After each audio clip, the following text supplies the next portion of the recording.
Hey tubers, welcome back for another adventure. You are looking at a Yamaha Warrior here. This is kind of a two machine deal. I picked up this guy, and some part of an engine, and it was $1,100. And I just tell you that so that you could figure out what these things cost around me. This belonged to a friend of mine, and he put money into this thing. You can see the new front brake calipers here, and in the back, he actually replaced the axle, put in new bearings. You can see, the calipers new. Plus, he bought this thing, so he's got money tied up in it. Fortunately, he's got the tires backwards, but I got the seat, I got the whole bit, and he made a small mistake with this thing, and it kind of cost him big time. You could see he replaced the chain, so there was no problem with that, but you can see the chain kind of let loose and cracked the case. Turns out when he put the chain on, the nice new chain, he made a mistake with the master link. And once again, that master link caused much damage. When you put the master link on, you got to talk about which way the chain travels. The chain travels when you're going forward. So when you're going forward, the top of the chain is moving toward the sprocket, right? Going around, moving toward the sprocket. Basically, the chain is going counterclockwise. So as you look at the master link, you put it together, right? The bottom piece, I call the next thing the cover, and the arrow, the lock on it, you have to put on such that the closed end of the arrow is going in the direction of travel, of chain travel. The way I look at it is you got to pretend this snap cover, the lock, is an arrow that you would shoot at a target, right? And the opened end is where the feathers are, and the closed end is where the point is. And if you look at it that way, when you put these together, life will be good. Turns out, the way this happened is he was on his bottom of his driveway and he was going to ride a wheelie up, and obviously the lock fell off, and when he dumped the clutch and pulled back on it, the cover popped off, and then this just spread, as you see, and the chain damaged the case. I bought it like this, and I left the chain right on there like that. I figured we'd look at the repairs together, and we're about to do that now. I'm about to unspool that chain and see what kind of trouble we're in. This chain is wedged, as in jammed, in here. There's no fooling around. I think what I'm gonna do is see if I can't turn the output shaft backwards and see if we can't loosen it up that way. I mean, that is jammed. I hope there was no more damage done than what I could see. That chain was spun in there tight. I got it in neutral. Doesn't look like anything bent. Now, you can see there's this hole in the case, no big deal, right? And there's nothing behind it. This one here is scarier because you guys could see there's a bearing in there, and you got oil all over the place here. Now, I normally like to put something over the hole that doesn't include epoxy. So I like to put something over the hole, and then epoxy whatever I put over the hole to the case, right? I find that way I don't have tin foil or copper or whatever I put over the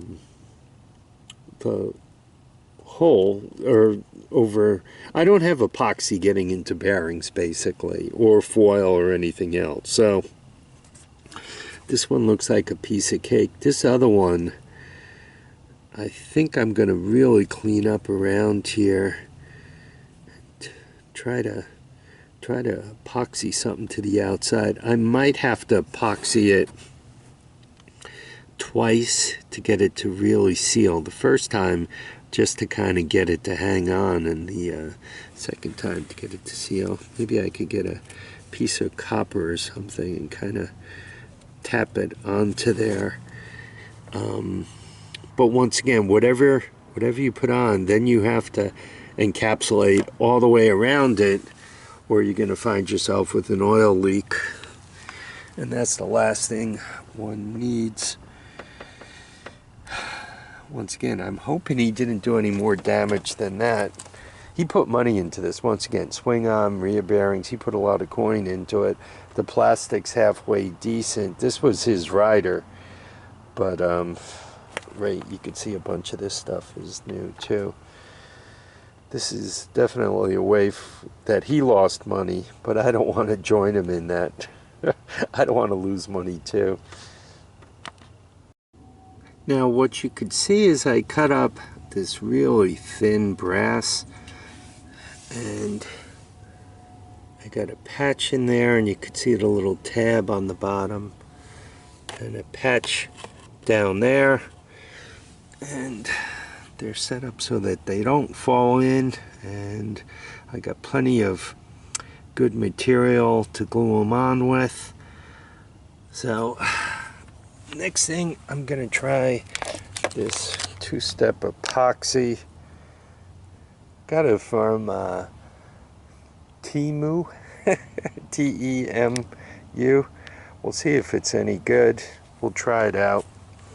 I could keep an eye on that. Obviously, I could look at it. I could see if it's leaking. So we'll give it a shot. What's the worst that could happen? I have to do it again, right?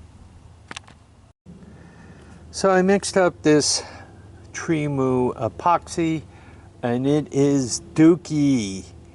We are talking farm fresh green grass manure. I'm gonna forget about this and go to JB Weld. So I went with the JB Weld steel stick, 2 pieces of putty you kind of mix together. I don't like it. And this stuff is just dookie. This is the stuff that they show fixing everything on Facebook. The material within the individual tubes separated, so it was like, well, you could see what I got. I got dookie. Anyway, so I applied the putty, so to speak, right to the engine there, and I have to be honest, I'm going to be surprised if it works. I think I'm going to end up having to do it over again. Last time I did this, last time I fixed an engine, I used the 2 more liquid forms. Comes in a tube like this, but made by JB Weld, and I had success with it. That's not what I had at home, and once again, I wanted to try this stuff because the videos make it look real good, but I should have known better. Alright, we'll see if this works. Hopefully we'll be firing this thing up soon.